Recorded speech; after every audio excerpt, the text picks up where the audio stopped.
సంవత్సరాల తరబడి ఎన్ని మందులు వాడినా మీ మోకాల నొప్పులు తగ్గట్లేదా? ప్రాణ పెయిన్ క్లినిక్ లో అత్యాధునిక చికిత్స. దగ్గర భూములు ఉన్నాయి. అదే విధంగా మన ప్రధానమంత్రి రాజీవ్ గాంధీ గారు ఉన్నప్పుడు ఆనాడు ఇండస్ట్రియల్ రెవల్యూషన్ రావాల్సిన సందర్భంలో ఇండస్ట్రియల్ రెవల్యూషన్ రాలేదు. ఈ దేశంలో పరిశ్రమలు ఆశించిన మేరకు నెలకొల్పలేదు. ఇప్పుడు సాంకేతిక యుగం మారింది. 21వ శతాబ్దంలోకి మనం వెళ్తున్నాం కాబట్టి ఆనాడు కొంత ఇండస్ట్రియల్ విప్లవంలో వెనుకబడ్డాం.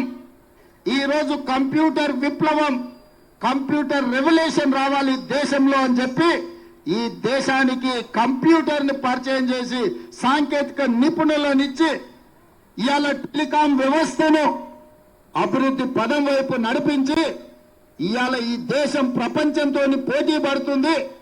అమెరికాలో సిలికాన్ వ్యాలీ మన చేతుల్లో ఉంది అని అంటే శ్రీ రాజీవ్ గాంధీ గారు తీసుకొచ్చిన సాంకేతిక విప్లవం అన్న సంగతి ఈరోజు మనం చర్చించుకోవాలి.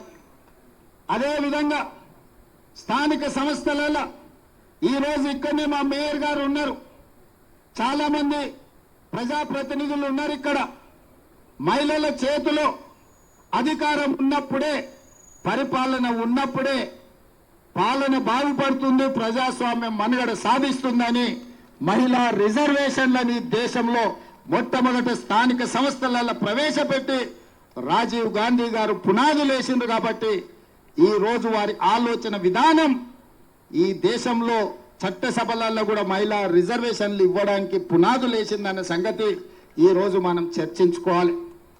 అదేవిధంగా పివి నరసింహారావు గారు సరళీకృత విధానాలు తీసుకొచ్చి ఆర్థికంగా ఈ దేశాన్ని బలోపేతం చేసి అభివృద్ధి పదం వైపు నడిపించడానికి ప్రపంచానికే మార్గదర్శకంగా మనకు పివి నరసింహారావు గారు నిలబడ్డారు.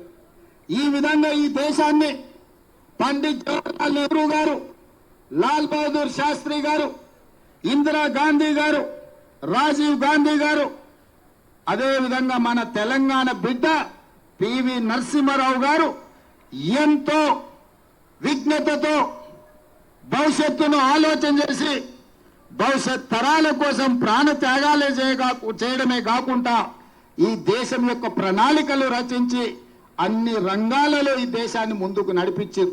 మీ బిజినెస్ ఏదైనా మీ ఊర్లో ప్రమోషన్ చేయాలంటే అది సుమన్ టీవీతోనే సాధ్యం. ఇప్పుడే సంప్రదించండి.